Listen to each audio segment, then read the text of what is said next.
Alright, I gonna know what happens. Like, why do we suddenly see the zombie apocalypse coming upon us? Like, I need to see. Hello everyone, and welcome back to another video of mine. This time I'm back with And the Haze Will Take Us, Season 1, Episode 10, the finale. We are finally here. Y'all, I'm actually completely petrified. Like, I don't know what to do. We need to stop the zombie invasion. Like, at this point, like, that face that I saw actually left me traumatized. I'm telling you, I don't even know what to say. Like, I'm completely flabbergasted. Like, before I say something without meaning, let's just watch this. Let me see what's going on. The Kyioshei are merciless, and it's going to be a long night. Goddamn. Episode 10, surrounded by Kyioshei.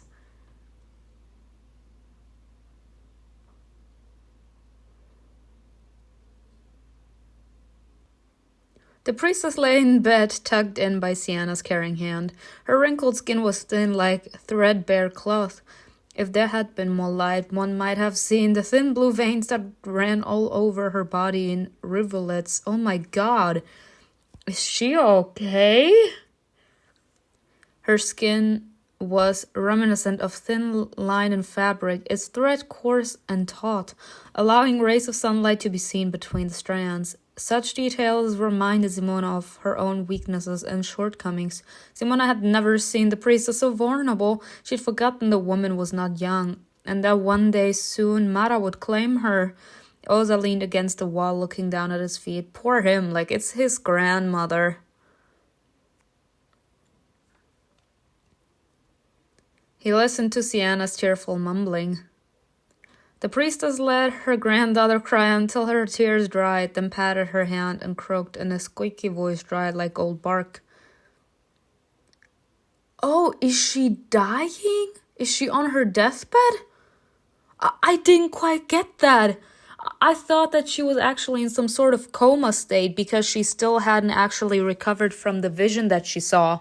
No, she's on her deathbed. God damn. Go now. Yes, Yaga. They dressed the priestess so affectionately. I've never known of anyone else allowed to dress her like that. Sienna left. Only the two priestesses and the magus remained in the room. Oh, goddamn. Simona felt like an outsider. Honestly, I would also feel like an outsider. I would also, leave. Like, if they truly want me there, if they truly want me to remain, then they would be saying something. She shifted awkwardly from foot to foot, head bowed, as if apologizing for lingering. But it seemed her doubts were unfounded. The priestess didn't ask her to leave the room and said in an even more hoarse and disfigured voice, "Something bad is about to happen. Right now." "The fire that's consuming us?" "Ozar." She raised her hand awkwardly. Her fingers were thin and bony. Oh god.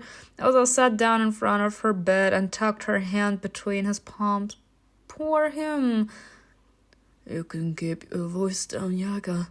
It will always be formidable enough for me to follow your orders." The priestess smiled faintly and closed her eyes. Then she opened them and said in a quieter voice but more firmly, "You must go to the gods." "Hell no. He ain't leaving me." "Ask them what awaits us." Ozar wanted to say that they wouldn't answer, but kept quiet. He simply pressed his lips together and nodded. "Simona, come here." Ozar stood and returned to his place against the wall. What is this supposed to be? Like some sort of goodbye saying? Like, why can't we all just be next to the bed? It was Simona's turn to lean over the... I'm petrified. Oh my god. The gods aren't happy with you. No, they sure as hell are not. Why would they? Why would they, y'all? They aren't happy with me, of course not, because I am on my way to the maze. On my way to the fucking maze. She sighed and closed her eyes as if it hurt her. The Haze Indifferent to you, y'all. I got nothing. Nothing. Indifferent to you. Right. Her eyes were hopeful, pleading. Simona didn't know what to say, but the priestess didn't appear to be waiting for a response. I feel like I need to actually, repeat the season in order to get more points, because I remember what happened last time in Heaven's Secret too. I'm still traumatized by that. I don't understand. I always, mostly picked, the Haze. I don't understand. What is this? She rested her head back down and looked at the ceiling. Her eyelids closed again and her eyes twitched behind them, chasing images visible only to her. We'd better leave her alone. Volot picked up his skull from the floor and placed it on his head. The magus pushed away from the wall. They left the priestess.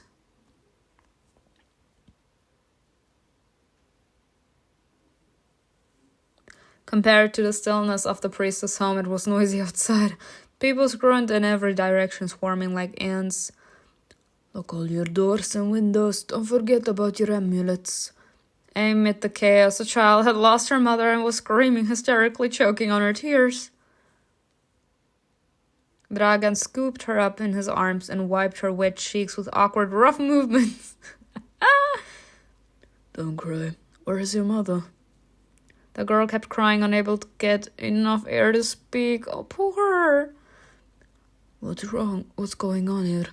Volot turned to the fog and stared at it for a long time. I want to be the path of Haze. Why? Why? Y'all. It's hurting me. It's really hurting me. Kyioshei? Yes. Simona shuddered so violently that her teeth chattered. She'd never seen the evil spirits that wandered in the fog.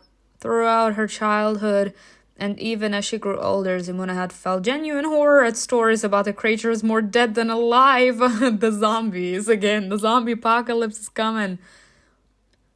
Simona, go home. I'll walk her home.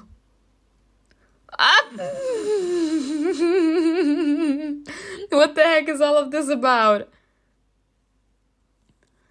No, we need you here, but I will go with her. An unspoken argument passed between them.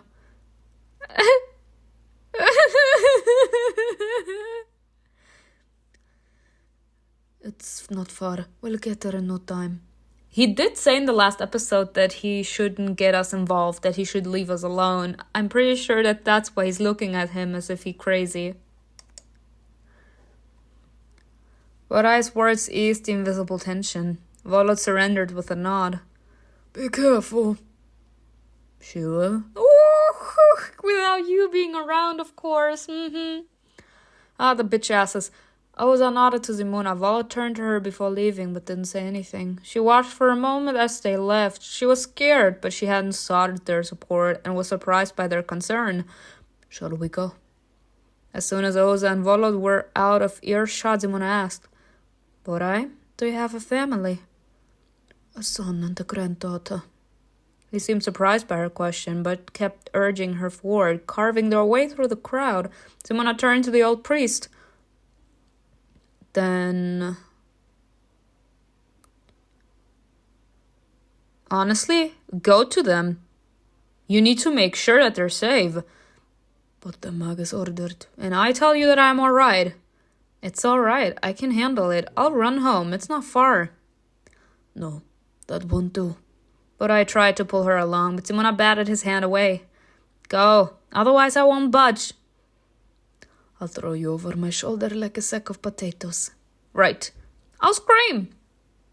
Scream then. The heck is going on? Simona shook her head and frowned. Go on. Really, my house is only a stone's throw away. But I hesitated, so she darted into the crowd and quickly blended in among the people milling around. Simona ran into Tata. Tata jumped as if she'd seen evil spirits, but the fear quickly dissolved when she realized who was in front of her. You're right. Girl, you don't give a damn about me. Y'all, I'm still bitter about what the choice did in the last episode. I'm still bitter. She don't care. She could do without her presence. Come with me. You shouldn't be alone. Tata shook her head. Her bouncing curls filled Simona's vision like a rusty cloud. I'm fine. Are you sure? Yes, don't worry about me. Tata's eyes were wide with fear, her bitten lips red and swollen, but she clearly didn't want to go to someone else's house. Simona watched her anxiously. Be careful. Tata was running home. Sneak a peek at her. Tata! People screwed around. There were dozens of them. They fled across the village hurrying home. So many faces, so many voices. It was all a blur. Tata felt especially lonely whenever she found herself in a crowd, despite always seeking the company of other people. They were all anxious to get back to their families, to reunite, snuggle up to each other and feel the warmth of each other's embrace. Where was she running? There was something selfish and immoral about trying to only save yourself. It was a different matter when at least one soul would cry over you, genuinely cry. Not her thinking that no one would care if she lives or dies. That would mean that you weren't only worried about yourself. You were just sparing the feelings of those who cared about you. But Tata was running on it anyway. Running to her hiding place. Her black den where she could hide in a corner like a frightened insect. That's not okay. She didn't light any candles. Well, perhaps just one so it wouldn't be so scary. She hung amulets all over the house and poured salt on the threshold. Oh God. Her hands trembled and wouldn't obey. She feels the need to always be strong, even though she knows very well she's not, and that she needs help, but she refuses to show her vulnerabilities. I don't know if it's admirable or stupid. I have to think about that, because sooner or later you won't be capable to pretend anymore. And that's the thing I'm aiming for. Like, she doesn't have to be strong at all times. That's what I'm trying to say. When she was done, she flattened herself against the wall and slid to the floor, just as she'd promised herself she would. She felt as if there was no place for her, even in her own home. She feels so out of place, so alone.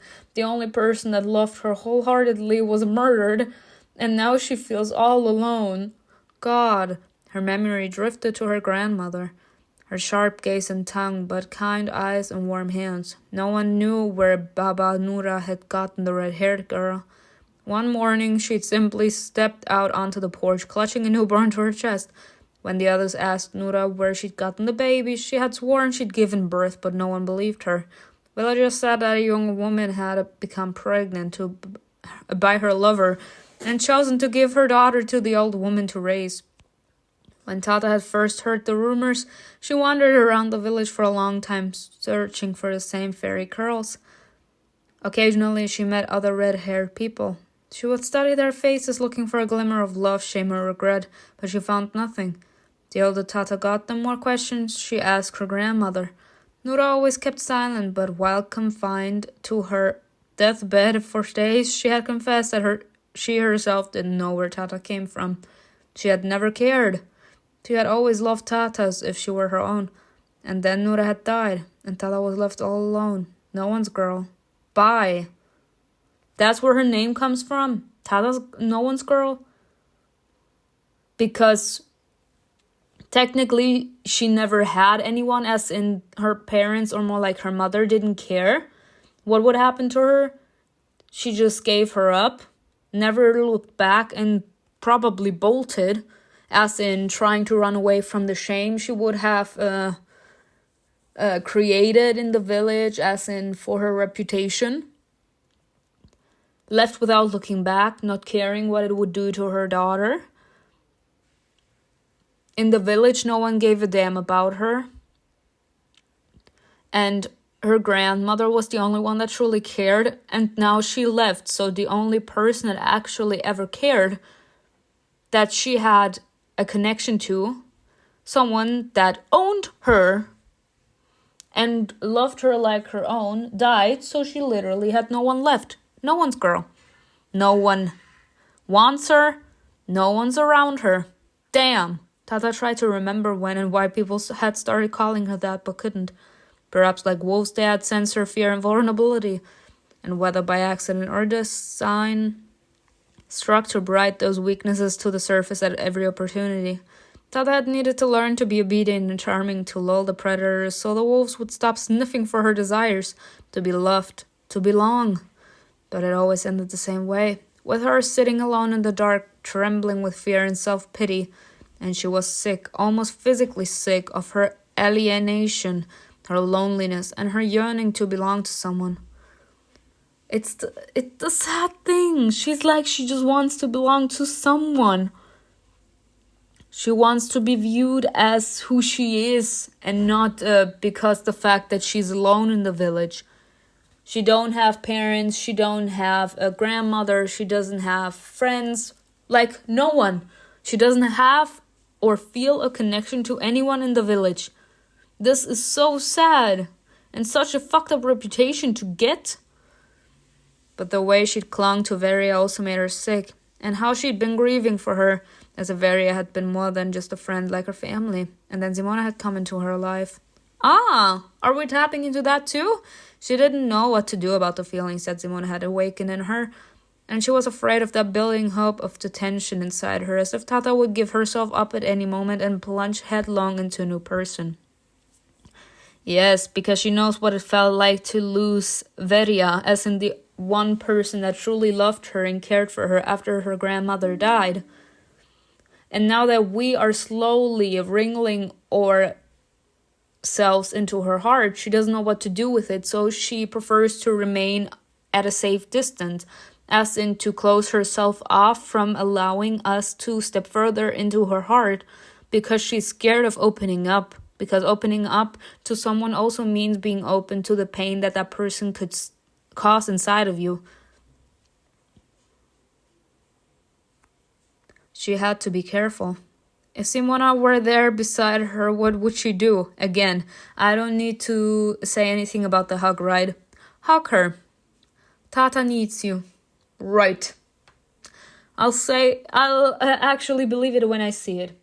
I'm still bitter about last episode, y'all.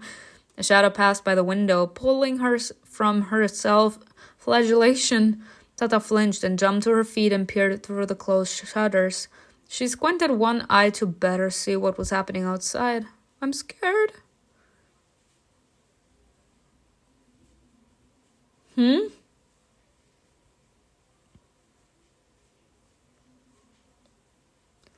At first, the fog obscured the courtyard, but the rising wind began dispersing it, and Tata saw...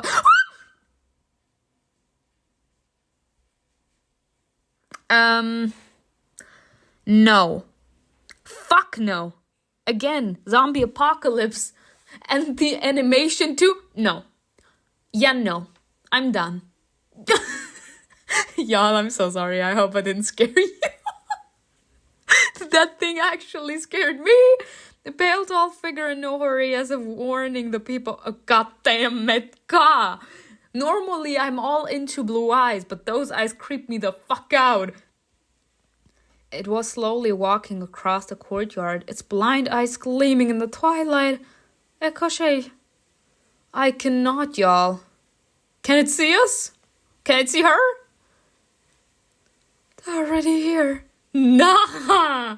Goodbye, my bitches. Goodbye. See you at the end of the line. God damn. Oh. No. We're not tapping into that one. Not a zombie apocalypse. I'm still traumatized by a few scenes of The Walking Dead. Not them actually pulling The Walking Dead here. Simona's mother and father were sitting on a bench while Simona relayed the elder's message. But honestly, this is a huge ass plot twist. This is such a good storyline, if you ask me. Like, that's amazing. The people that are in the maze, in my eyes, again, I said a bit about this last episode as well. Like, the haze actually takes all the good out of you, I would assume, and turn you into lifeless minions, perhaps. So every single person that died automatically wakes up in the maze or whatever it is, and they turn into lifeless zombies. Like, their only desire to destroy all good or all life. Because the reason that humans are capable to be alive is because of the gods. Now the gods are no longer there. That means that the haze is gaining more and more strength. and the people that have died are gaining more and more power in order to come out of the maze and destroy all good. God damn. I remember how they came out on the day you and Veria were born.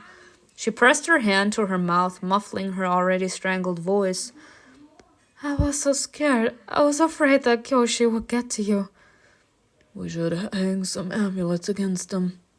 I'll pour salt on all thresholds while you're at it. No, don't.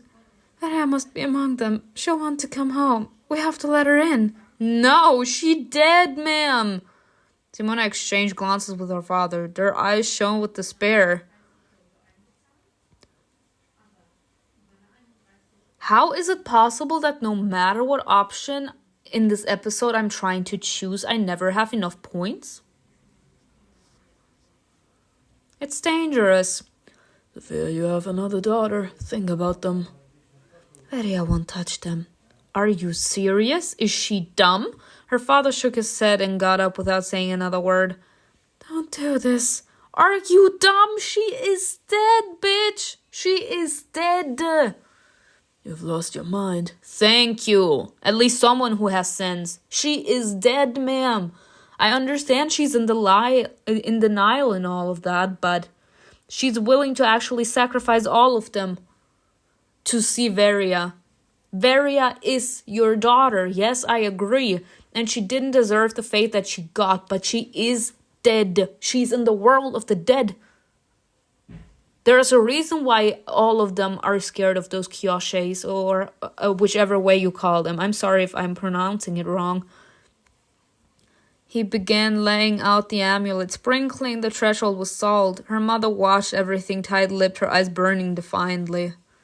You couldn't convince your mother that she should be careful.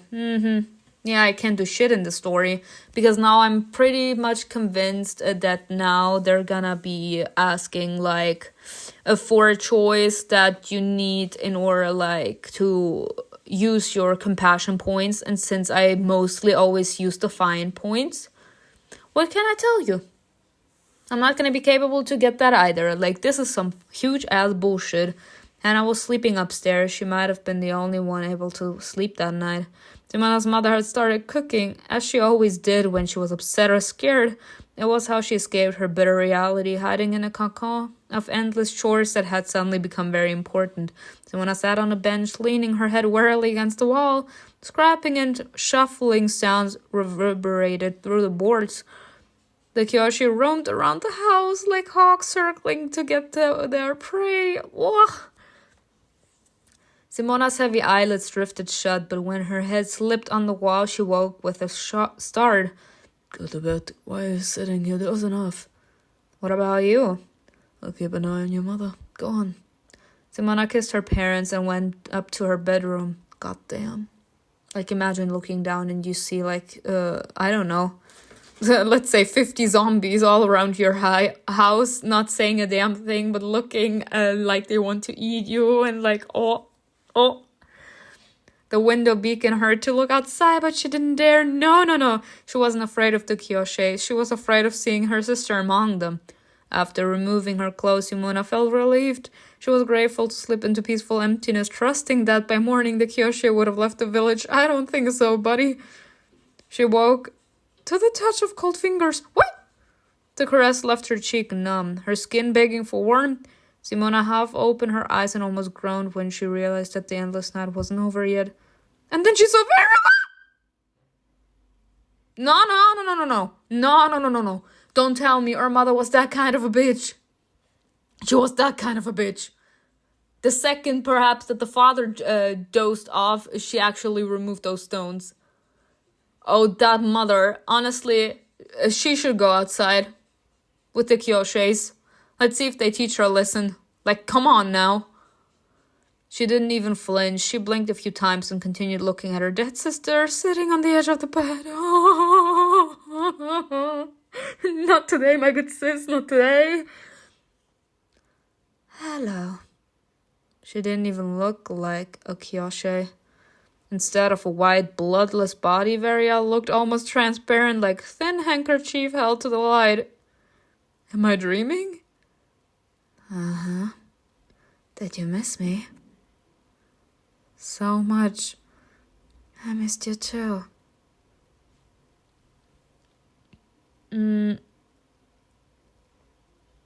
How are you doing there? What's the true meaning behind your riddles? Varia brow forward wistfully. It looked as if she wanted to say more, but her lips wouldn't obey. Do you remember how we used to braid each other's hair? How could I forget? Varia walked over to the chest and, crouching down in front of it, tossed open the wooden lid with a thud. Her movements were sharp and jerky. I don't know what to say, y'all. You never wear my clothes. They're yours, but you did wear them once. I'm sorry. That's alright. I'm not mad. Did Dragan tell you? No, he never talked about you. Vera grabbed one of her outfits and took it out of the chest. Y'all, honestly... But, what is this? Is she maybe just a ghost? Like, maybe she wasn't thrown into the haze, but she was sent to the gods, and the gods sent her back down. But considering the fact she did still die, it's not such a big problem. Is that a thing? Vera grabbed one of her outfits and took it out of the chest.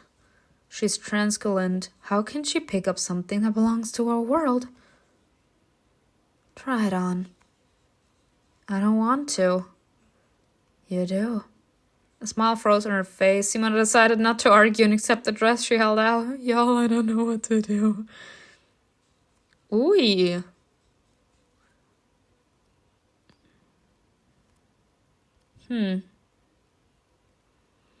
Honestly, I like this one the most, I feel.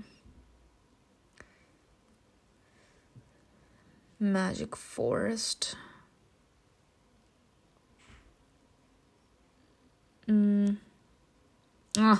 Let's go with this one.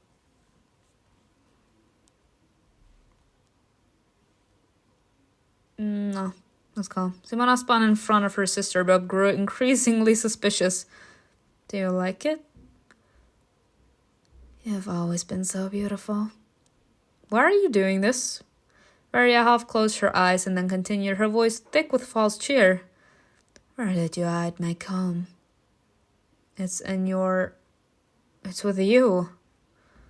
Simona expected Varia to be upset or angry, but she shrugged her shoulders as if she didn't care. What is this? Oh, that's a pity. She wanted to comb your hair? Y'all, I'm actually freaked the fuck out. I don't know what to say. But it's alright. If you're good at what you do, you won't really need it. Huh? Vera stood behind her and began stroking her hair. Y'all, what's going on, Varia? She's kidding around, but her eyes look sad. I can feel how nervous she is. You're dreaming. Sleep is a small death. She said no more, and Simona didn't push. Varia either can or won't say. Then, you can't see it, but trust me, you're beautiful.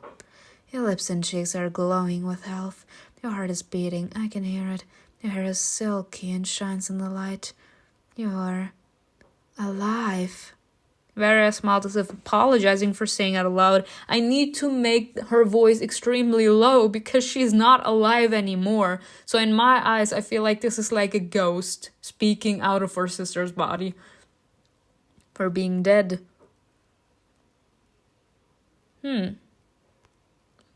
Oi.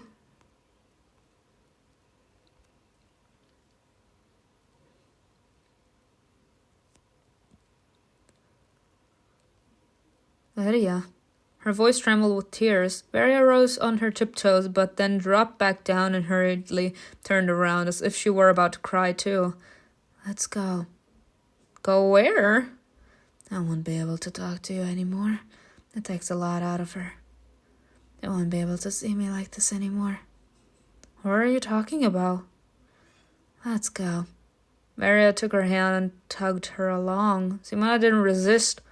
She actually gave me her clothes, combed her hair as if she's going to some sort of initiation or something. Her father had fallen asleep right by the door, his long legs blocking their exit. He'd been guarding them, but apparently the pull of sleep was stronger. Her mother was nowhere to be seen. She was probably asleep too. Maria pulled her outside. Simona knew that she was dreaming and didn't worry. She obediently left the house without fear. How can you see that someone is asleep and still think that you are dreaming? Veria released her hand and led the way. Without turning around, she said, "There is a path for everyone, Simona. And follow the others. Find your own." Her already transparent body began to lose even more color, gradually dissolving into the night. "No, wait, sister!" Simona tried to wrap her arms around Veria to keep her for at least a moment. If Veria could pick up objects, could comb her hair, why couldn't Simona hold her back? But her hands meant nothingness, and her sister was nowhere to be found. The silence of the night became absolute deafening. Simona stood in the cold wind, shivering, a longing for what might have been. The illusion dissipated, and she suddenly realized that she was no longer dreaming, but actually standing outside wearing Veria's dress. "Why did you come? Was that a farewell? Does this mean that we must part ways for good this time? But my path leads into the unknown. I'm drawn to the unknown, and I don't know what will come of it." The fog was so dense it seemed like she should be able to hold it in her hands. But as with her sister, that feeling was a deception, an illusion. Simona stepped forward, and the cold mist parted, revealing a masked stranger in the distance. Oh my god. Again him? What is this? It's you. The masked figure turned around and retreated into the forest. Whoever it was seemed to be urging her to follow. Did Veria mean for me to follow him? Simona lifted her skirt and ran. She ran almost blindly. The fog parted before her, but deeper in it became even denser, hiding the stranger behind an even thicker veil. Or maybe she was still dreaming, which would mean that her fear was as imagined as everything around her. I would be asking myself for all of those Kyioshei's are Sophia. Ratmia had stoically hidden his pain, but fatigue finally caught up with him, and he fell asleep. Neither footsteps nor the creaking of the door opening and closing roused him, but it woke Sophia. She saw shimmering mist in the window that had taken the form of her daughter. Veria. Her heart sank. Without a second thought, she raced down the creaking stairs, barely touching the railing. Honestly, if she gets murdered, then this is her fault. If she gets murdered, it's her fault. Because she knows her daughter is dead, and she knows that the Haze has her, whichever way you want to look at it, and she's still doing this. She carefully stepped over her sleeping husband and opened the door. The thick line of salt carefully spread across the threshold, crunched under her feet, but all thoughts of protection and curses fled. She thought only of the figure at the window. She didn't notice that a gust of wind had blown an amulet away. As she stepped over the threshold, the world disappeared, as if it had dissolved into rich white milk, and there was nothing ahead but a vast emptiness. Veria, I'm here, daughter. She screamed into the darkness, waving her arms. She screamed again and again, insistently, desperately. As if yielding to her plea, the fog began to thin. She could make out a silhouette somewhere in the distance, in the swirling clouds of mist, and screamed even louder. I'm here, darling. Don't be afraid. I won't hurt you. Stay with us. She is so stupid, y'all. I'm sorry. There's nothing more I can say to this. Like, it's gonna be one of those abominations, one of these zombies, and she's gonna die. I'm telling you. It's always like this. The silhouette, which had been standing still, moved, staring the fog. Yes, I'm here. I'm here, Veria. Your mother. The figure responded to Sophia's call.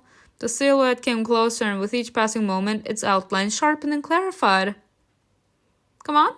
Suddenly a chill ran down her back. It wasn't her child. The empty eyes of a Kyioshei bored into her soul. Yep. Bye. Like, it was obvious. You knew what was out there. Sophia opened her mouth to scream, but her disappointment was so deep that she was struck speechless, not with fear, with grief. Her child, her kind, cheerful daughter. Sophia would never see her again. Still not in her head. I mean, again, I said she's in a state of denial, but she knew what she was doing. Like actually breaking the circle and everything that comes with this. She knew that she had 2 other daughters. And she was willing to risk the life of all of her daughters for that one daughter. That's not a mother. Even if you're filled with grief, you would still fight for the happiness of your other children. Because you want all of your children. Of course, you would still be grieving nearby. But that's what I'm saying. Nearby. You wouldn't intentionally risk the life of your children. Sophia looked back at the open door and realized what she had done. She wanted to wail, releasing her anger at herself, but there was nothing she could do. The Kyioshei stood in front of her and there was nowhere to go. Bye. She did. She did. But Simona kept running after the stranger through the thick cold clouds. Wet leaves and pine needles whipped across her face. Heavy raindrops hit the top of her head like an annoying scolding snap of fingers. Why did you follow him? Stop! Why? What will you do if you catch up with him? Branches snagged at her clothes and scratched the skin as if they were holding her back, screaming, Wait! Stop! She barely felt the sting of the scrapes, obsessed with one thing. The silhouette ahead, that dark shadow flashing among the trees. She was so close, or was she imagining it? The stranger was moving fast, merging with the fog. She didn't know who he was, but she couldn't stop. She felt that if she didn't catch up with him, she would lose something important forever. Her feet made squelching sounds in the mud, echoing loudly in the silence, and suddenly Simona realized he was gone. The shadow had disappeared into wet air, and suddenly there was nothing but the rain, the tree limbs, and the pervasive fog. She stopped, catching her breath, frantically looking around. The fog was thickening. Oh my god, what happened? No matter. And then it dawned on her. Oh my god, I'm far away. I've gone too far. The trees became strangers, their trunks crowding around her, their branches forming a circle. She couldn't escape. She'd never get out. Simona was breathing heavily. She knew that it was merely her fear that the trees weren't holding her captive, that she could leave if she wanted to. But where was she going? Where am I? How long have I been running? She heard a muffled, slow rustle as if someone was carefully making their way through the forest. Who is that? As the stranger returned, the Kyioshei roaming around. Such a bitch. The Haze is calling me, y'all. The Haze is calling me. Her heart sank and her feet seemed rooted to the ground. Like, imagine actually being confronted with your worst fears and then actually being capable to control them. God damn. The footsteps came closer and suddenly Ozar emerged from the fog. Ozar. Oh my god. My bitch is here. Simona recoiled, stretching out her hands. Although she'd already realized that it wasn't a Kyioshei and not even a stranger, she wouldn't allow him closer. It's me. He was almost screaming, trying to breach the thick curtain of rain. Ozar was breathing heavily and soaked to the skin. What are you doing here? I told you to go home. It was only then that Simona felt relieved. She let him come closer, let him hug her and press her to his chest. Oh, how did you end up here? He was speaking softly then. Simona felt the vibration of his voice more than she heard it. Oh. The forest filled with silence again, but fear still hung in the air as if something invisible was watching them. She carefully freed herself from his arms. What are you doing here? The question sounded foolish and suspicious. It was with the gods. Will they help? Elsa didn't answer, looking at her with tired eyes, and then said curtly, No. There was a dull, heavy rumble of thunder. It echoed over the treetops. They fell silent, listening. Several lightning bolts pierced the sky, painting jagged lines of light. They lit up the darkness of the forest and Ozar's face for a moment, but his eyes remained dark as if the night was hiding in them. The rain resumed with renewed force. Run. Huh? They rushed deep into the forest, where the canopies of the trees promised to give them at least some protection from the storm. Y'all, what is going on? I didn't know what to do. Simona clumsily, as always, stumbled over roots, but Ozar studied her and kept her upright every time. Their wet clothes clung to their bodies. Through the chaotic dark, they noticed a sprawling pine tree. Its branches could hide them from the night sky being torn apart by thunder and lightning. They ran under the canopy, flattened themselves against the trunk, and looked at each other, breathing heavily. The rain fell through the pine needles, but things were quieter under the protection of the bots. It was pattern, wasn't it? There has never been lightning before, but since the ceremony keeps happening, that has to mean something. I don't know. Simona tried to calm her anxiety. It's just my luck. How did you end up here? The voice sounded very close, and Simona turned her head. Ozar was standing next to her, leaning his shoulder against the trunk of the tree. Close. Just him and her. Simona turned away and looked forward again. Someone was walking near our house. Someone in a mask. I thought that. I don't know. It was a silly idea. Don't blame yourself. You don't need to be afraid. It's all over now. But we are so deep in the forest, and those Kyioshei. Simona looked at Ozar again. Her voice trailed off as she met the Magus' eyes. They seemed so tired yet so calm. Looking at them made her feel at home, safe, though she didn't know why. Because you can see that he truly cares about you. He's truly worried, and I actually admire him for that. He watched her carefully. Simona was surprised. The Magus saw her, knew her, and all his attention was on her.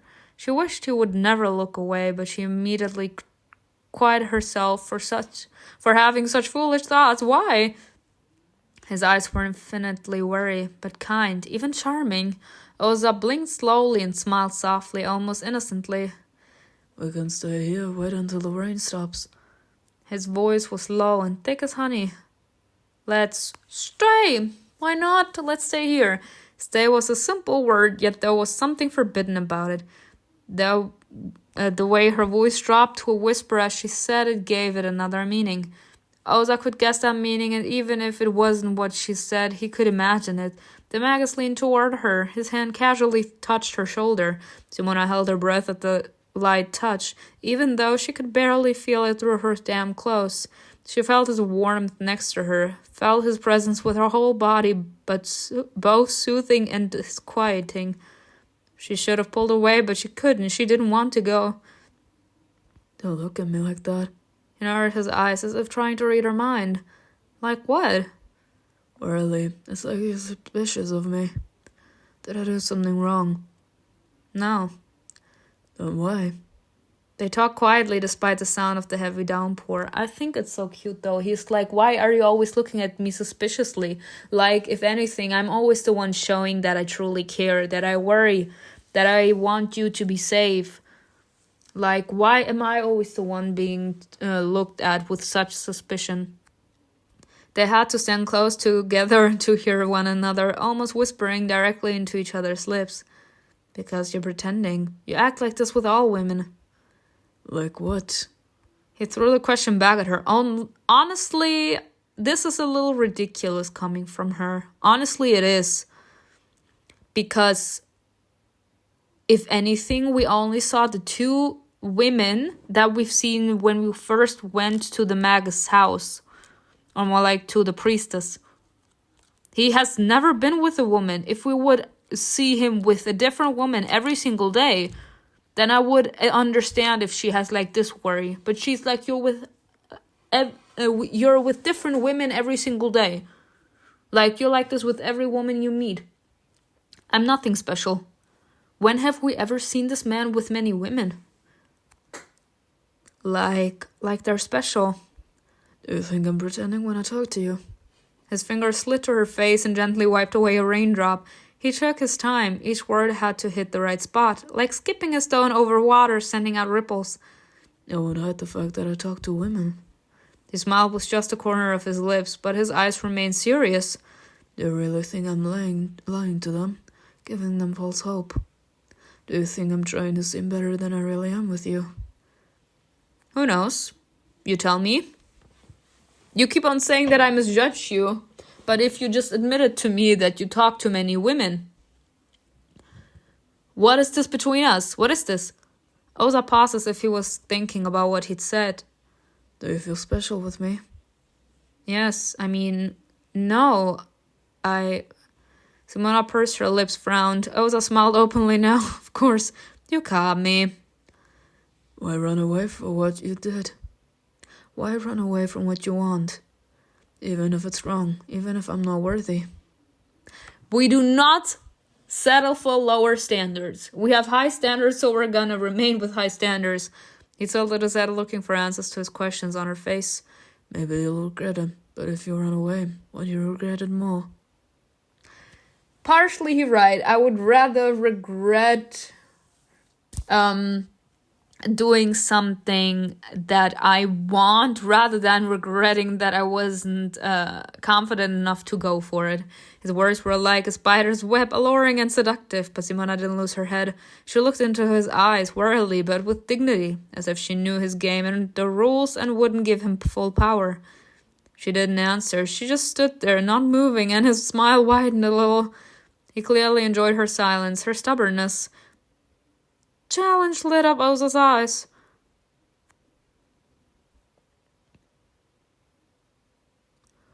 Ooh, will we look at that? He leaned toward her lips, as if to test how close he could get before she pulled away, but Simona didn't move.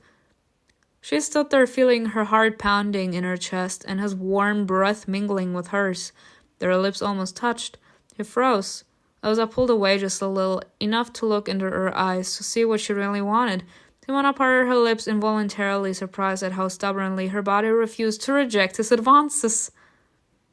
Too late, bitch. I can't. Like, this is some beautiful moment. Even though things are still not clear, I always love a good, romantic and passionate, lustful hookup. I do. It was as if something wild and untamed stirred inside her, something that had been waiting for that moment and already knew what to do. Ozar's lips twitched as if he wanted to smile, but he stopped himself, parting his lips in response. The kiss was still a fairy tale, a fantasy hovering between them. A touch that hadn't yet become real, but was already close enough to taste. With every passing second, she ached more and more for him to kiss her. It was as if her body had been thrown onto a red-hot stove. Simona felt Ozar's hot breath. She wanted to step toward him to press her hips against his. Her muscles ached with tension, with the stubbornness that restrained her impulses. The mag's fingers gently grazed her waist, moving to her back, then back to her waist, and tugging her toward him, held her closer.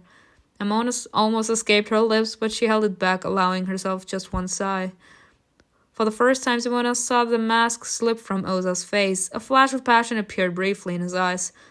His hand darted from her waist to her face, and he leaned over to kiss her. Really kiss her. But Simona put her hand on his chest, and he stopped. A light touch with no pressure, like a thin line she'd drawn between them. Ozar closed his eyes so that she wouldn't see his disappointment, so that she wouldn't see how much effort it took for him to obey her, to comply instantly. This man wants her badly. But honestly, respect for her. She says she's a strong bitch. I can't. She said she's a strong bitch. Babe, you want me, then you better show me I'm special. If not, I'm gonna play you. He let her go, took a few steps back, and leaned against the trunk. Without his warmth, Simona felt empty and cold. Her body ached more than ever. Once again, she had to make an effort not to press her lips to his. She both regretted and was proud of herself that she hadn't followed through. Desire quivered painfully in the air between them, like a taut string. Ozar looked up at her. He looked at her as if he were seeing her for the first time. There was a fire in his eyes, a mixture of sadness and admiration. The heat of her closeness was still pulsing on his lips, but her rejection was like a splash of invigoratingly ice water, fueling his desire even more instead of discouraging it. He wanted desperately to go back to the moment she started to give in. You know. His voice was low and husky. Stopping this now feels like an end than beginning. He examined her carefully, paying as close attention as he could. He wanted to understand whether she really wanted his attentions without asking her directly. Simona could have frowned, turned away. She could have forbidden him to look at her like that, but she didn't. Her wide-open eyes revealed all the things that she would never dare to say out loud.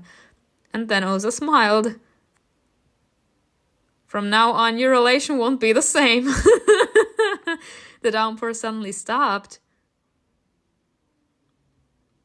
How's that possible? The last drops fell from the tips of the leaves, but the air was already changing. Time stood still, a thick silence settling over the forest, deafening and alarming. Fog rose from the ground, softening the outlines of the trees and hiding the path leading out of the forest. The intoxication from the sparks that flew between Simona and Magus had instantly washed away any sense of danger. Figures appeared between the trees, first one, then a second, and soon a third, like a pack of predators. Oh no! At first they looked like vague shadows, dark and disembodied. But step by step they grew clearer. Oh my god! Oh my god, oh my god, oh my god. But no, honestly, the haze is savage. That's like the fog. The fog is the haze. Like, the haze is savage. She was like, I'm slowly creeping, making my way through the forest and then into the village. And I'm slowly allowing my minions to escape from my grasp, and they are allowed to cause all the mischief in the world. I cannot. The Kyioshei moved between the trunks. Y'all, I want to leave. Their gait was slow, as if they were just strolling, not realizing how terrifying they were. They didn't make a sound, simply gliding through the fog, hovering at the edge of their vision. I want to leave. With their arrival, the air felt suddenly colder. Y'all, I can't even read anymore.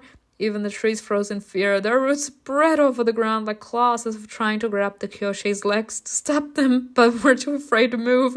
The wind, which could have dispelled the fog, disappeared, leaving the forest in ominous peace.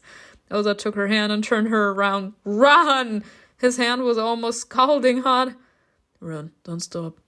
There's a turn ahead. That's how you get to the village. Hopefully they haven't gotten there yet. And you? Her voice cracked with fear. Was Simona really worried about him? I'm sorry, even if you don't have romantic feelings for him. He's a good guy, and he deserves to live. I would be worried about him. I'll try to distract him. Bitch, are you for real? Do you have superpowers that I don't know about? Come with me. He smiled. Something between them had shifted, changed. Don't be afraid. I'm petrified for you. I'm way past being scared. I was scared when I first saw that bitch. I'm petrified. Ozar gave her a gentle shove forward and turned to the approaching Kyioshei. Nah, this man is a savage. He's a fucking savage. Noticing that Simona was hesitating, he shouted, Run! And Simona ran. Goddamn. Honestly, what are those Kyosheis capable to do? Like, are they actually like zombies? Her mother is actually dying because of them. She ran without thinking where she was going. Her breath caught, rasping through her open mouth. All around her lay the forest endlessly, the same, like a vicious circle. She didn't even know where to go. Wherever she looked, there were only shadows, fog and silence. The turn Ozar had mentioned was nowhere to be seen, or maybe she'd missed it. Something was moving behind her, something was following her, but she didn't dare look back. Sister. A whisper came from the depths of the fog, affectionate but lingering, luring her in. Simona slowed down and stopped.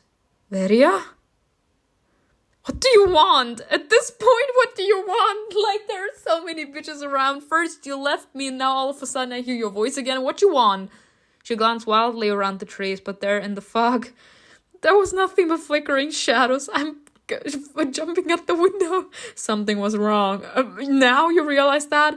The paralyzing cold didn't go away. Instead, her breath came out in a little pause. You're not Veria. She almost screamed, no longer hiding or hoping for an answer. There was laughter, high, ringing, and a bit hysterical, as if it belonged to more than one person and was coming from everywhere at once. Sesta. The fog stirred, figures began to emerge. They're everywhere. She heard screams from afar, from the direction of the village, distant, muffled.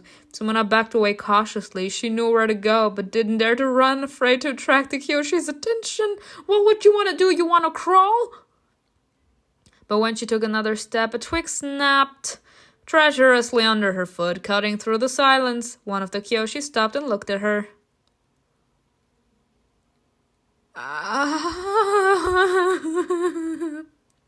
So I was right. In their world, the dead are the Kyosheis. As in, people that have died. Zombies. The second that people die there, they turn into zombies? The Kyosheis were still roaming the streets. Yo, what kind of fucking finale is this? Occasionally, something would happen. Someone would dart out of their house and run screaming through the village until they were stopped by something. In those moments, Tata would cover her ears and pray to each god in turn, rocking back and forth. Oh my god, poor her. She's all alone there too.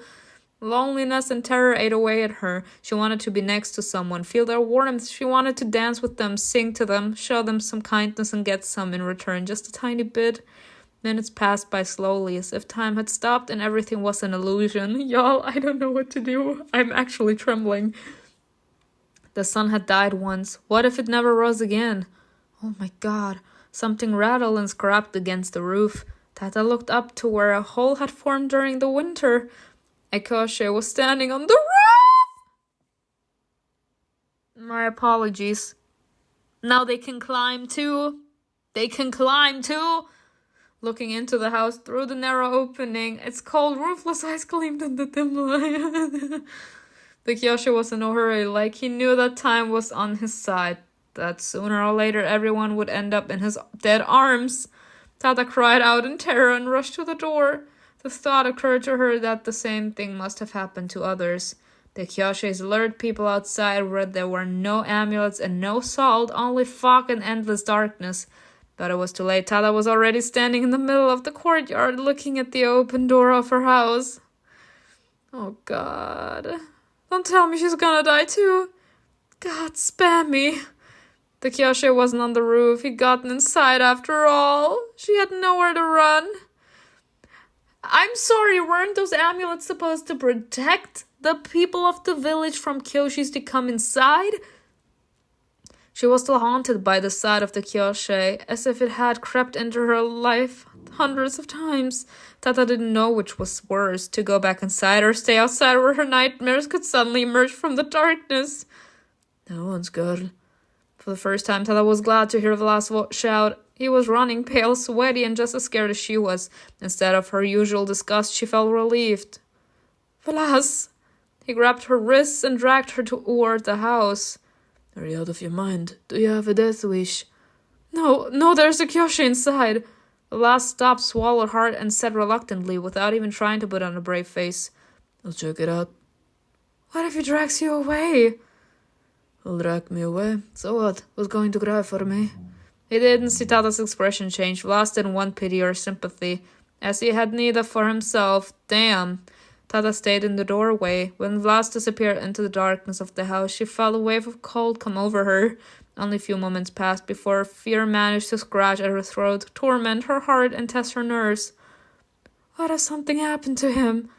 But soon she heard footsteps and Vlas came out of the house. There's no one there. Get inside quickly. Tata looked at him in disbelief, but took a step forward, trying not to look back at the fog behind her. She looked around cautiously and checked every corner until she confirmed Vlas' truth firsthand. Only then did she allow herself to return to the corner where she'd been hiding all night. Do you have any meds? Vlas began wandering around the house as if nothing had happened, but when he noticed Tata looking at him with revulsion, he stopped. He sneered guiltily and defiantly at the same time. Wine, beer. There's a little wine left in the jug. Vlas hiccuped, grabbed the jug, and spilling half of it filled his wineskin.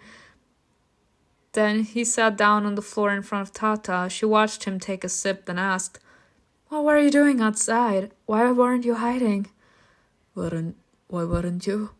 Tata pointed at the hole in the roof. So what? You wouldn't have gotten in? I don't know. I was sure. I was scared. Vlas wiped his mouth and handed the wineskin to Tata. She wanted to refuse, but for some reason she didn't, and crawling closer to him accepted the offering. The alcohol slid down her throat, warming her insides. You never answered the question. Vlas was silent for a long time, and when he spoke he wouldn't meet her eyes. I wanted the Kyioshei to take me away. Why would you want to die? It took Tata some time to comprehend the horror of his confession, and when she did, she exclaimed, "But why?" Vlas snatched the wineskin from her hands and drank the last of the wine. Everyone deals with their pain in their own way. Tata didn't say anything. What happened in his past to make him look for happiness at the bottom of a jug? It's not an excuse. Maybe he's making it up? I don't think so.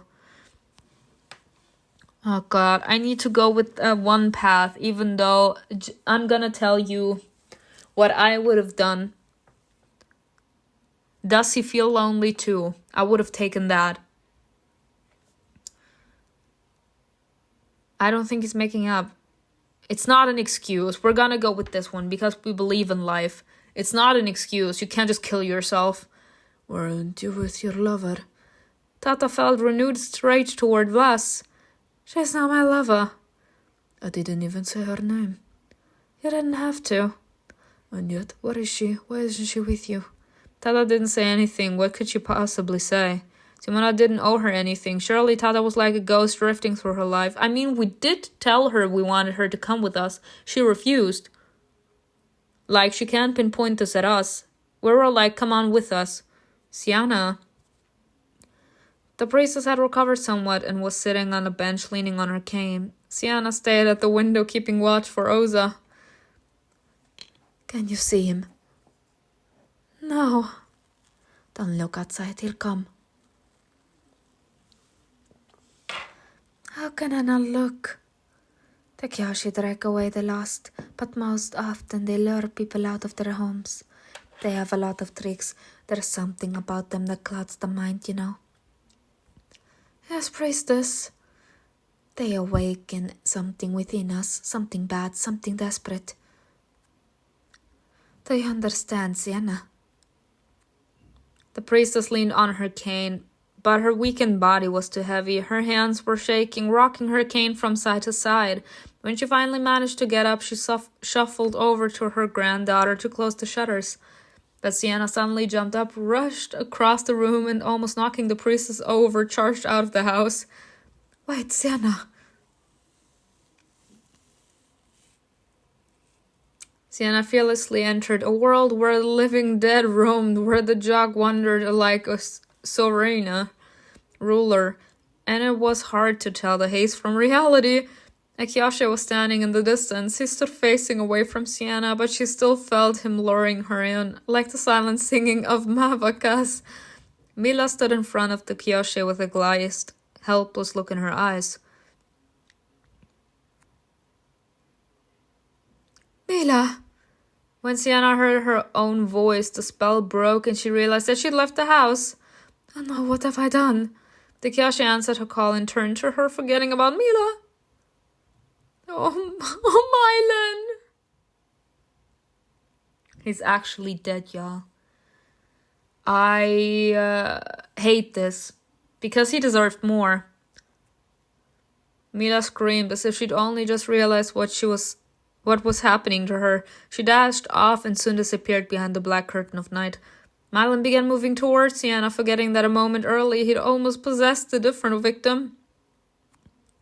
His face, once glowing and healthy, was pale and haggard. His skin was thin, almost translucent, and there was a whitish film over his eyes, which made them look like two cloudy mirrors. He seemed to be on the verge of fainting, as if all his life force had leaked into the fog. Honestly, this would be justice if he would be taking the one that actually forced him to actually take the place from the one that actually killed Veria with him into the fog. There was no recognition in his gaze, only a dark sad confusion. Goddamn. I'm petrified. I'm petrified for all of them. Like, this is a brutal way to go down. Ozar found Sienna sitting outside on the porch. She was rocking her back and forth, hugging her knees. Tears streamed down her cheeks, and her eyes were so swollen that she could barely open them. What happened? He tried to drag me into the haze. I didn't want to. I fell back. Hush, hush. The magus looked around, but there were no Kyoshis nearby, although from time to time he could hear screams of those less fortunate. Let's go inside. Sienna only shook her head. Ozar lifted her in his arms. Let's go inside, sister. It's a sister. Oh my god. Oh my god, oh my god, oh my god, oh my god. Oh my fucking god, no! Are we again here? All right, we never left. Yo, honestly, but this is insanely interesting. Like, we're getting to see how everyone is doing. We first had Orvision, then we had Ozar, then we had Sienna, and our mother too. Like, we're getting to see this from every different angle. Now, I want to see Volot, and I want to see Dragan. The Kyioshei stepped carefully, soundlessly setting her feet on the grass almost tenderly. Oh god, oh god, oh god. The look in her blind eyes was intense, more penetrating than many living people's. Despite her fear, Simona wondered who the dead woman used to be. What was hiding behind her colorless irises? What had her love been like? How had she died? Simona didn't run. Something stronger than she was told her it would be pointless. The Kyioshei had already surrounded her and tread just as silently, hiding behind the slender trunks of the pines. Oh, beautiful. Well, we're gonna go into the haze, ladies and gentlemen. It was nice knowing y'all. The creature came right up to Simona. She lifted her chin as if sniffing the air. Looking around, she cocked her head to one side, then the other. Simona didn't move or breathe. She trembled slightly. And then the Kyioshei, nothing. Walked past her. Nothing, y'all. I wasn't capable to do anything in this episode. I hate those episodes. I said it back then in Heaven's Secret too. Like, when you actually give choices, then you need to make sure that someone is capable to get enough opportunities to choose every single choice to the point where they can actually choose different things. Like, this is ridiculous. Her eyes were glazed over as if scorched. They didn't see anything around her, and her skin, dry as last year's leaves, rustled with every step. She joined the rest of the Kyioshei, and they slowly walked on. Like a single entity, a single dark stream, they merged with the shadows of the forest. Not a single twig cracked under their feet. Slowly, inexorably, they dissolved into the shadows as if the darkness was devouring them piece by piece. Okay. Simona collapsed to the ground and pressed her hand to her ribs, where her heart was pounding. They didn't touch me. It was quiet in the forest, but that silence remained deceptive. I can't sit here. I need to go home. Path of determination. It didn't really help me here. But why? Why didn't they touch me? Simona rushed into the darkness of the forest again, in an endless attempt to find a way out. Her silent struggle was full of rage, helplessness, fear, and hope. Turn after turn she ran, only to see another row of trees. I'll never get out at this rate. But her luck finally turned, and the trees began to thin. She ran ahead, absolutely certain that she would see the village, but the deceitful path had led her to a completely different place. Great! Of course! Pale moonlight illuminated the colossal bones of the gods, still motionless, tall and curved. The fog made its way between them, swirling at the bottom, coiled around them like a snake, and penetrating into every crevice, every crack. It licked the porous bones, leaving icy marks on them, evidence that it was no longer scared of their power. Simona hesitated. At first, her disappointment was so sharp that she began to tremble, but she quickly calmed herself down. It's safer here than in the forest. She walked slowly past the rows of bones. In the night, they were no less frightening than the lifeless faces of the dead. The gods were dead after all. Simona didn't look at them, focusing on the light ahead. The gods don't favor you, and you are afraid of them, so you didn't take a closer look. As if in pursuit, the Kyosheis came out of the forest. Their faces frozen and waxy bore a newfound determination as they chased Simona. Of course. Simona backed away and ran on.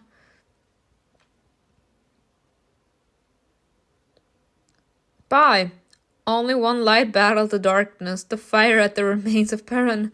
The flame wavered but didn't die out. It reflected in the bones like frozen lightning. Simona stopped beside it. The Kyioshei stopped well short of Perrin. They couldn't get any closer. Their shadows wavered, fearing his flames as wild animals fear. Oh my god. Their silent whispers gripped her, paralyzed her, and cocooned her in a ghastly visible film. Simona couldn't catch her breath. Her shoulders rose and fell, and her collarbones jutted out from the strain. But she kept telling herself, they won't get close to me as long as the fire burns. Now imagine it burns out. They won't get close to me as long as the fire burns. It burns out. They won't. One of the Kyioshei smiled, meeting her frightened gaze. Oh my god, huh? And the fire went out, period!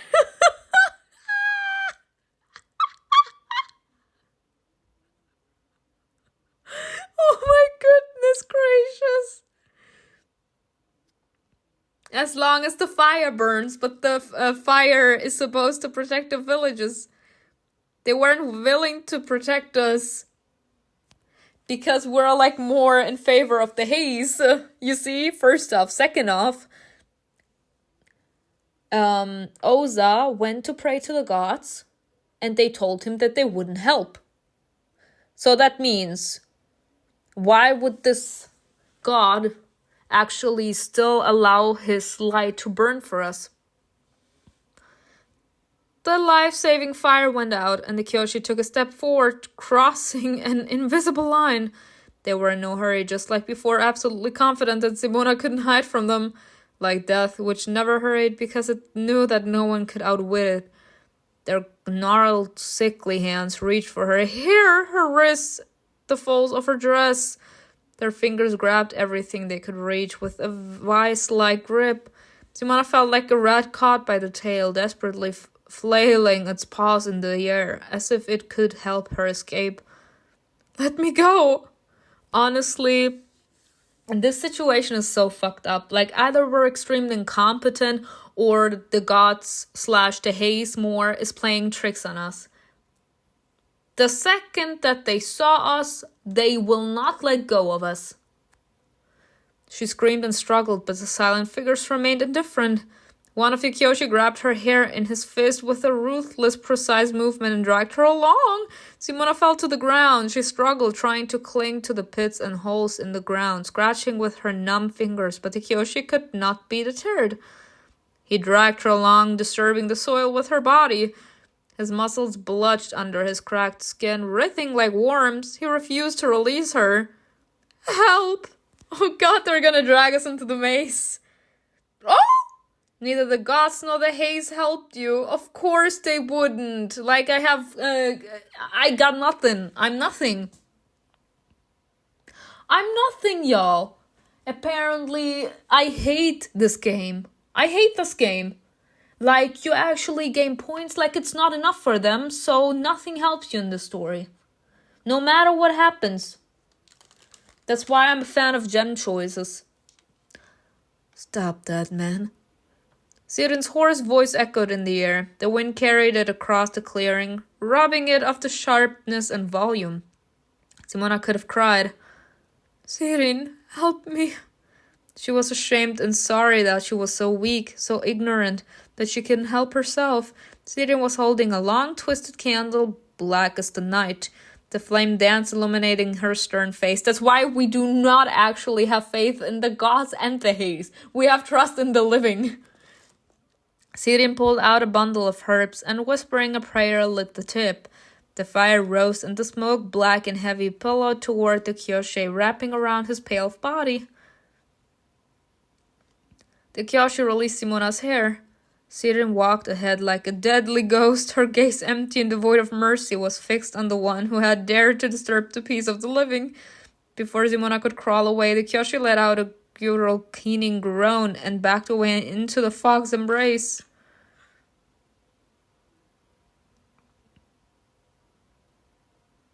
Interesting.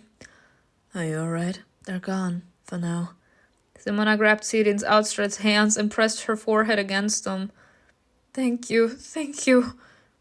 You couldn't have escaped without SIRIN's help. Nope. Apparently I'm such a weak-ass bitch, I can't do shit. Not paying, not choosing, nothing. Just a weak-ass bitch.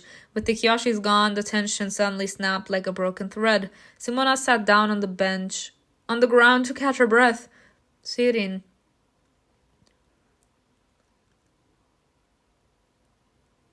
How many have the Kyoshi dragged into the maze, honestly, but how did you find me? SIRIN remembered how the flame had quavered, threatening to go out. She hadn't realized that someone's death was coming, but it hadn't yet happened. She grabbed a bag of herbs, scooped up some black candles from a dark corner, and rushed out into the night, knowing she had only a few moments. But she answered short and dry. The candle told me. But how did you know I was here? I just knew. It happens. She gets a feeling. SIRIN was annoyed by Simona's curiosity. She didn't want to describe how frantically she'd run through the forest, how she'd stumbled and gotten up, praying that the candle flame wouldn't go out. You can drive away the Kyioshei? I can. But why don't you tell the others? Why don't you help them? Because they actually place her as an evil witch? I don't have anybody. I don't have enough for everybody. Besides, they wouldn't accept my help. We saw what happened when she helped that little boy. The mother, that was the bitch. Simona wanted to remind her that she cured that boy, that she still helped people despite their contempt. But Simona didn't. She saw that SIRIN was torn between hatred for her ill-wishers and the desire to save them. SIRIN sat down next to her, stretched out her legs, and leaned back against the bones. Simona followed her example. Path of the Haze! Strange, yet the Haze don't want to help me. She realized how tired she was, but she shook her head, fighting the drowsiness. We have to go. We can't stay here. SIRIN looked tired. Let's sit here another moment? I agree. Sit here another moment. SIRIN nodded and closed her eyes. Silence enveloped the night again, but that time it was different. Not the ominous emptiness that had been hiding the Kyosheis, but something more peaceful. The moon illuminated the bones of the gods, casting long shadows over the ground. Simona still trembled with the remnants of her terror, but she was reassured by the knowledge that she wasn't alone, that SIRIN was with her. She cast fleeting furtive glances at the witch, as if she were afraid to either break the silence or admit to herself that she depended on it. Although SIRIN didn't see Simona looking at her, she felt the warm glow of her attention. SIRIN had always been as attentive to people, to their souls, as to the herbs she collected. But as with herbs, there were a lot of people unworthy of attention, or even dangerous as poison. Simona wasn't like that. She was more like a flower, harmless, belonging to nature and never to any one person. If she were plugged or even touched, it could ruin everything. But SIRIN wasn't going to do that. She looked at Simona with apprehension and some eternal inner question. What are you doing here? Why should we accept an outsider in our lives? When will you look at me with disgust and fear? When will that moment come? Volot had displayed surprising naivety by letting her enter their home. At times she had noticed his gaze lingering on Simona, even if only for a second. Oh no, not the problem with the oh no. Did he really believe that there was room for someone wholesome and unspoiled in their wild, broken lives? Or maybe it was her own dream. Maybe Volot had no such thoughts about, and she was making it all up. Now he has those thoughts. My choices ensured that. You saved me. Simona's quiet voice pulled SIRIN from her muskins, and she opened her eyes. She was caught in Simona's eyes, the color of spring foliage. How long has she been looking at me like that? Simona was waiting for an answer, so she had to say, Don't look at me like that. Huh? At least she never threw stones at me. If the other dies, I won't care. Simona leaned forward a little, her hand involuntarily reaching out to SIRIN but froze halfway. Her fingers trembled in the air as confused as their owner looked. SIRIN caught the movement and her eyes lingered on Simona. What? SIRIN leaned a little closer. She whispered, What are you doing? We were trying to take the initiative. But apparently, SIRIN is not an easy cookie, ladies and gentlemen. For those who wanted to see me romance with women too, like, I'm doing just that. Everything for y'all. Like, just tell me, like, if we can create messiness with both genders, please do. I love to create a bi queen, like we had the bi kings and queens in Heaven's Secret, like Addie or baby Mimi, like the bi queens and kings, they are ascending. Simona lowered her hands and then her eyes. SIRIN's cold indifference to her impulsive moment caused a brief yet sharp pang of pain. Sorry. Oh, she's so cute. Her own voice sounded so timid that Simona winced. She cleared her throat and said with forced confidence, I wanted to thank you. You already have. Many times. SIRIN's voice had turned dry and firm. She didn't ask anything else. She knew what Simona wanted to do. She knew what it meant to want to touch. SIRIN didn't think or hope that Simona would be the one who'd want to get close to her, but SIRIN wasn't one to throw herself into the arms of anyone who offered her warmth. She knows better. She didn't want that. She didn't want any of that. She does, but she doesn't want to feel the pain of when someone that she truly cares about rejects her, because they can't actually deal with the pressure of the people that are around her. They sooner or later then fall into the trap and actually treat her with the same hostility and hate that others do. And then at the end of the day, she will have to pay the price because her heart will be broken and no one else's. I feel bad for her. She got up. Did you get some rest? Simona nodded without saying anything. She became quiet and thoughtful and distant. It looks like she doesn't know her own feelings. SIRIN suddenly felt devastated. She wanted to turn back time and see what would have happened if she hadn't stopped Simona's touch. Her insides twisted into knots at the thought that Simona wouldn't try to touch her again. Let's go. I feel bad for SIRIN. Like, she craves intimacy. As in, I'm not saying sex with intimacy. I'm saying human warmth.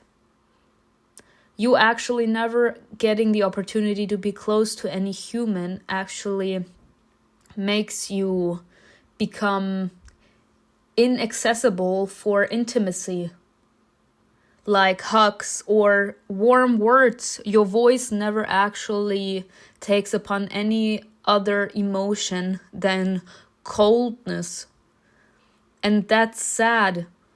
You crave the human intimacy, yet you won't allow yourself to be that stupid again. So there will always be this reluctancy.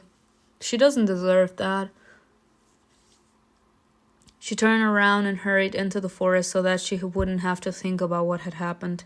Simona got to her feet. Something happened between you. Well, brushed the leaves from her dress and stared thoughtfully at SIRIN's retreating back. She hadn't meant to do anything wrong, anything questionable.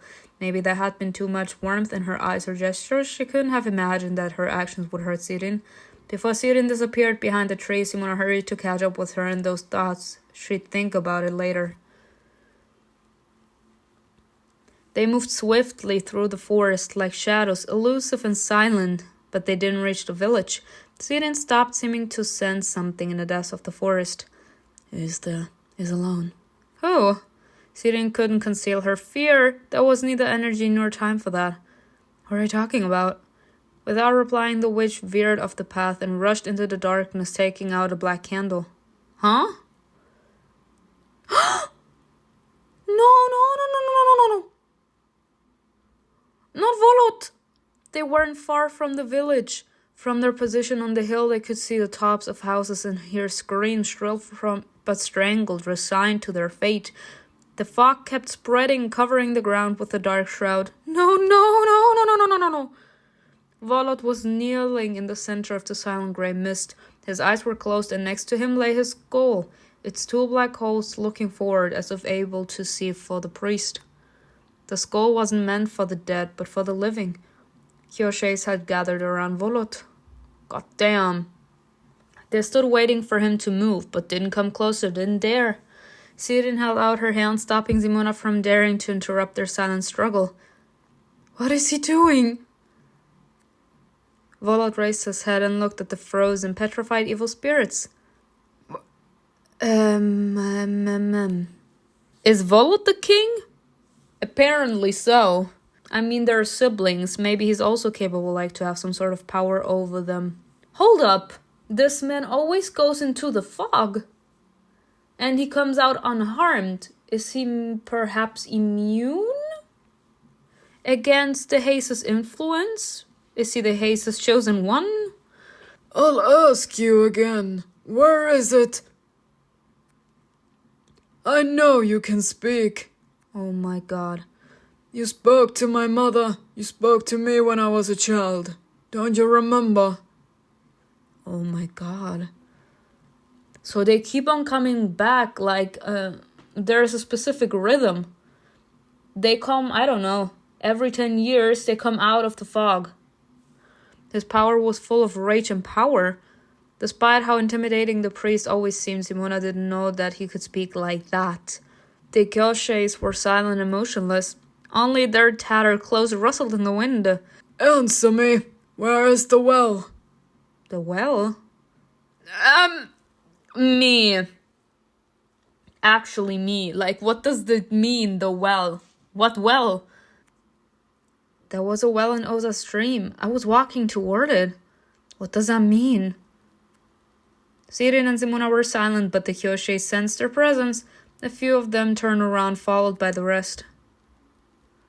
Of course. Again, zombies. They are fucking zombies. The second that they hear human flesh or something like that, they immediately pounce on you. God damn. The figures began to move, dispelling the heavy fog. Simona felt a wave of sudden cold descend over her, but it wasn't fear. No, she was no longer afraid.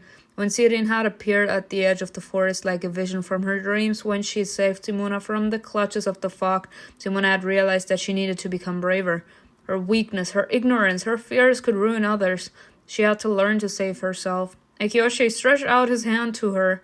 Simona awakened the call of the Haze, awakened her inner priestess. Ha! We call the Haze upon us. You come from the Haze and back down you go there. She let the evil spirit touch her. His hand felt cold against her cheek with a thin, dry film instead of skin. Simona looked at the Kyioshei in the eye and he looked at her. It's not my time yet. Ooh!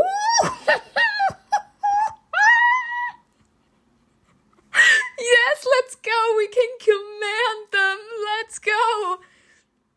I'm sorry, but this would be the biggest power if you ask me. Actually being capable to communicate with your worst fear and being capable to control them. Instead of actually using an opposite force in order to make them disappear, you actually can get in touch with your worst fear, your worst enemy, and you can control them. Bend them to your will. Damn, that's power. The Kyioshei pulled his hand back. Be gone. She watched as the dead man backed away from her. She wanted to look away to cover her face with her hands because she couldn't believe herself capable of such a thing. Simona was just pretending. And that voice, firm, piercing, could it really belong to her? Inept, timid, secretive. Had that Simona died with her sister? Or maybe she was dying bit by bit, with every life taken, with every drop of blood shed, with every hope shattered. I mean, pain changes you, and I said it so many times.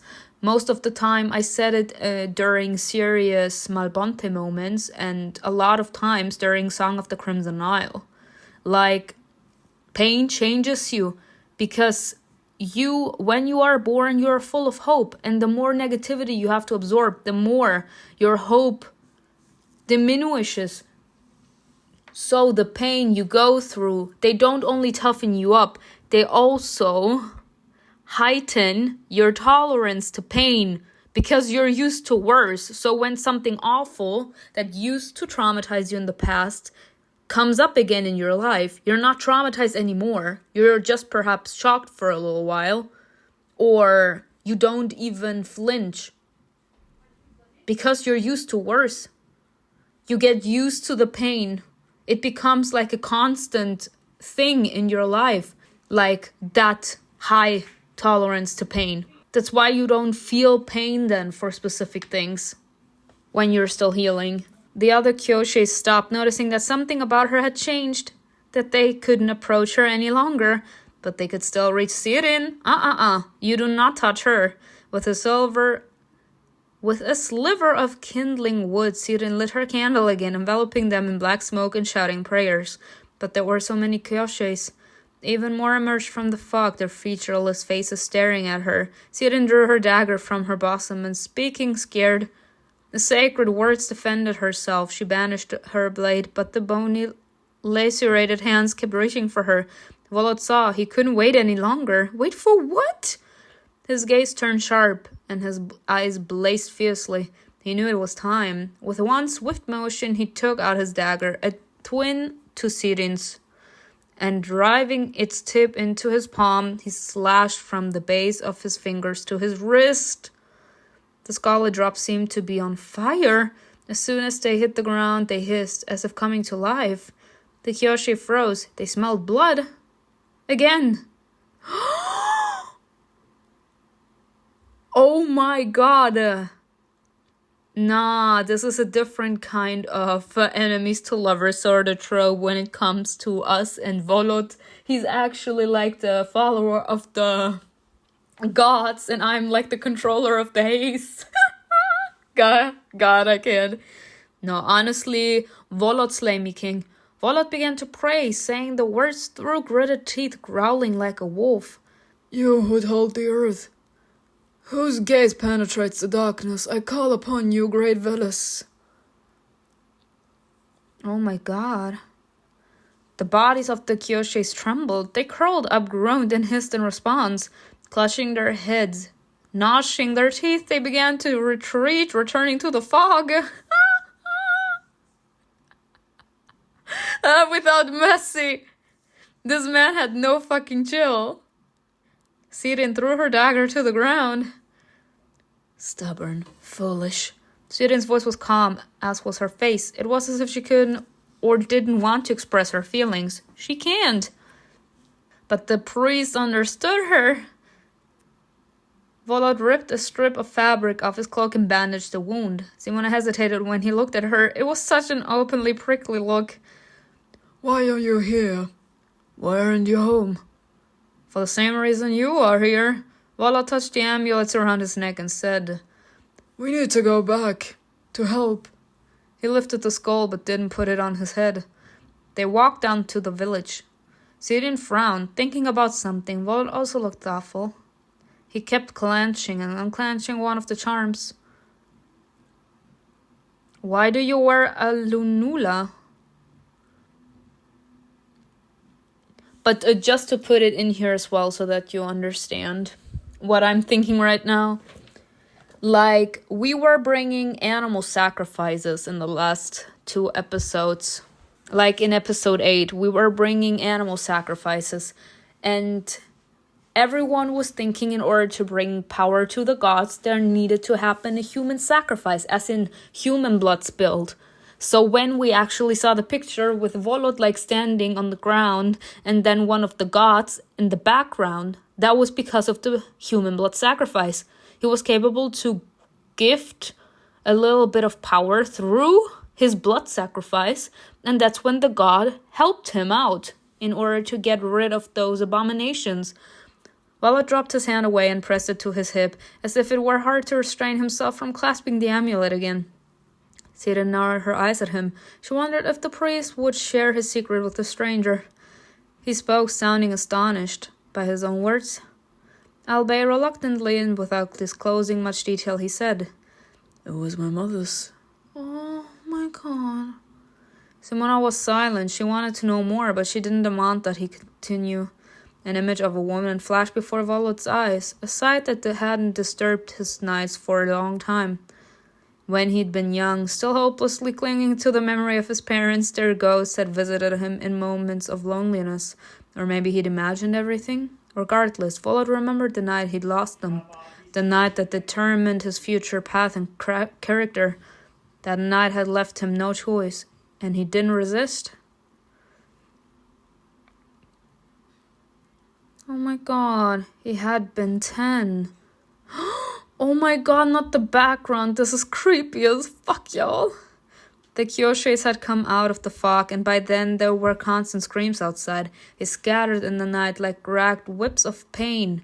Every scream struck like a knife, piercing his temples. His father had gone outside to rescue a woman who was begging for help. This is creepy as fuck, y'all. I need to stop looking at the background. Who was begging for help, but as soon as he'd crossed his threshold, the screams had stopped and his father had never returned.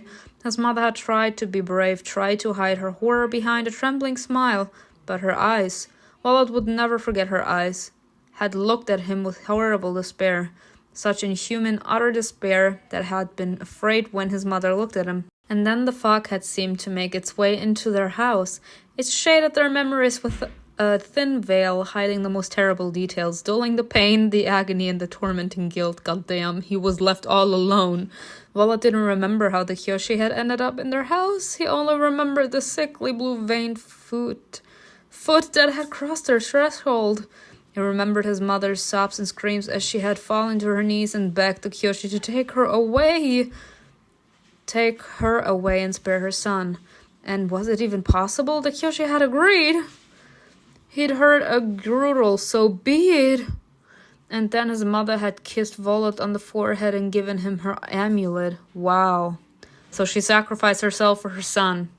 That's what a mother does, ladies and gentlemen. That's what a mother does. She doesn't stupidly just go out and wait to be taken away.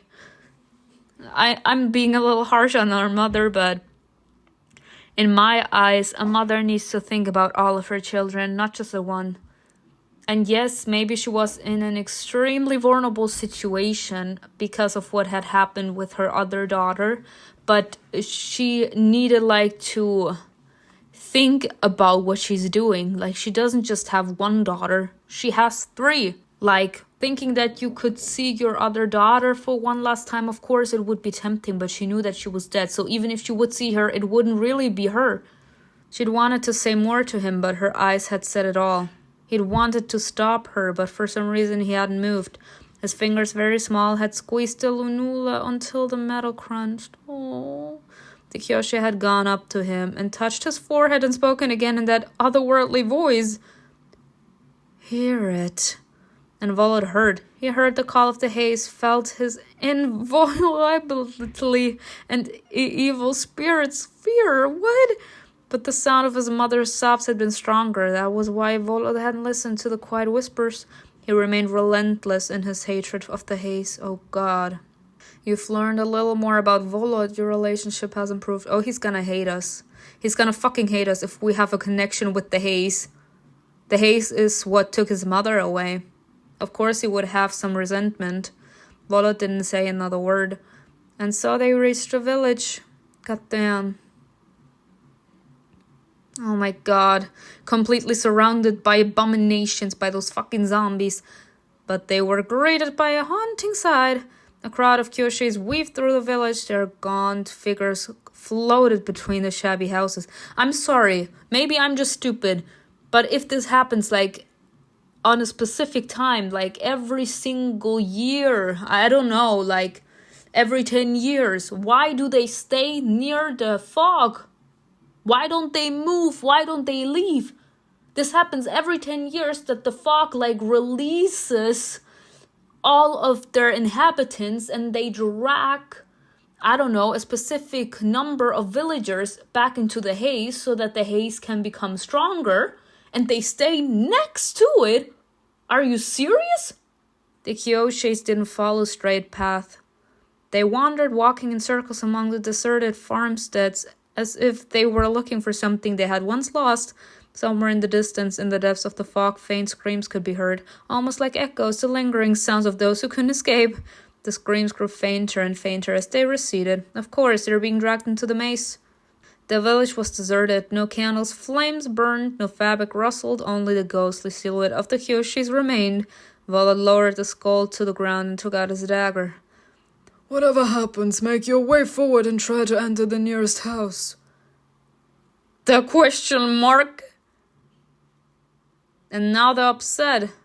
Some of the silhouettes turned around and rushed toward them. Of course they would. Of course they would. Meanwhile... Now? Kyioshei approached Sophia with relentless, silent cruelty. Oh my god. She was paralyzed with fear. She stared into the emptiness, merciless eyes, and couldn't move. Even when the Kyioshei gripped her shoulder and his fingers sharp as blades stuck into her flesh, Sophia couldn't even scream. The Kyioshei gripped her face. His claws tore at her skin, trying to drag her into the fog. The pain sobered Sophia. She tried to shield herself to escape, but it was too late. The wounds inflicted by the Kyioshei began to sting, leaving marks that would never disappear. Her body shuddered into unbearable agony. Blood trickled down her cheeks, and the Kyoshei's laughter, chilling and lifeless, echoed through the night. Of course, he was capable to kill her, so of course he'd be laughing his ass off. I can't. At that moment, the door of the house creaked open and Radmir ran outside, grabbing the first thing he could find, an axe. She's still dead. But as soon as he approached, Kyioshei turned to him and lashed him, a look that made his blood run cold. What? Radmir froze as if bound by invisible chains. He stood helpless, watching as the Kyioshei tortured his wife, unable to help either her or himself. Just when he'd given up hope, Dragan appeared like a ray of light piercing the pitch darkness. At least someone who's capable to keep their head cool. Like, I feel like Dragan is my favorite. I'm not even gonna lie. Like, I always had like this thing for Dragan. But I wanted to give the other love interests like an opportunity, like to show me what they got. But I feel like this connection with Dragan. I feel like I can understand where this man is coming from.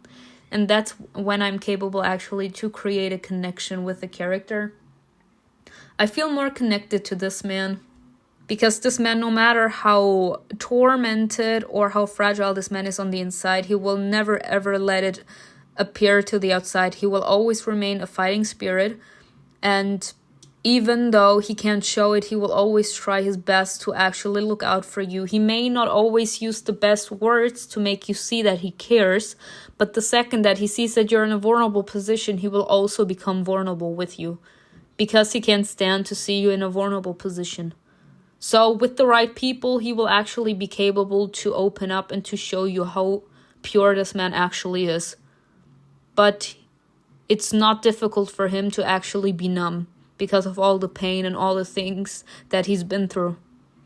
I can actually connect myself with that. Dragan snatched the axe from Radmir and cut off the Kyoshei's head. Before the fog had cleared, Dragan grabbed Sophia's hand and dragged her into the house. Run. Radmir came to his senses, helped carry his mutilated wife, and slammed the door shut. She dead. She'd be dying. Please tell me we're not gonna see her face, because I don't think I'm gonna be capable to handle it. They quickly replaced the salt, pouring it along the threshold again. Relief flooded through the silence, broken only by Sophia's little whimers. But the traces of that night would forever remain on Sophia's body. Show me. Sophia turned away so that he wouldn't look at her. Show me, dear. And then she looked up at him. Oh my god. Oh, well, I'm not gonna say anything. I'm gonna be silent. Like, right now, I'm just a little bit traumatized. Just a little bit. Radmir managed to hide his despair. He quickly hugged her so that Sophia wouldn't see his tears. He spoke to Dragan in a choked voice. I'll take her to her room. Dragan didn't say anything. He leaned against the wall and closed his eyes. His eyes snapped back open, and feeling a sudden sense of dread ran upstairs. We gone. We're not here. Now he thought about it. We done. We're not there. We're gone. It took Dragan a moment to realize that the room was empty. Where was Simona? Where had she gone? A wave of despair swept over him, and he rushed back out into the darkness and cold. Nah, this man is my man. He my man. That would be me. Dragan was scared for the first time in a while. The fear of losing her was so great that he felt dizzy. Oh, Dragan. Oh, the rage. Why? Oh, why did you come into my life? Things were so good. I had everything under control. And then he had no control over anything. That's what happens when you actually fall. That's what happens. Like when someone is actually capable to get under your skin, you can't control your emotions anymore. And normally you can decide whether you're mad or something, like you get what I mean. But when it comes to love, you can't control when you get upset. You can't control when you are happy. It just happens automatically because that person actually has a hold over you. They have a hold over your heart. When they smile, you automatically smile too. They have this power over you. And you can't actually control the power that they have over you. That's what actually not being capable to stop yourself when you are around the person that you love actually means. Simona was out there alone and he wasn't there for her. Oh no, that's not your fault. No. He'd been pushing her away for so long that she couldn't even bear to look at him. It was the result he both yearned for and feared. He feared that she wouldn't be capable to look at him because that would mean that she actually wouldn't be capable to count on him on her time of need. Like, he feared that she wouldn't think that he would remain by her side, that he wasn't trustworthy, okay? Like that he truly didn't care, so she wouldn't even think about him when things were going south for her. So he feared that she wouldn't be capable to look at him, and he yearned for her to not look at him either because she makes him vulnerable. And when you always had to be a fighting spirit, that's when you had to learn to actually only count on yourself, not allowing anything like to pass through. Like you would always be a master of controlling your emotions. And when you fall, you can't anymore. So you not being capable to be close to me, you leaving me alone, actually allows me to keep my distance from you. And that means less harm for me and my heart. Simona thought he hated her, but in reality he only hated himself. He hated himself because he couldn't leave her alone. That. I said what I said. I rest my case. Simona, where are you? Dragan took a step and immediately disappeared into the fog. Wait, what?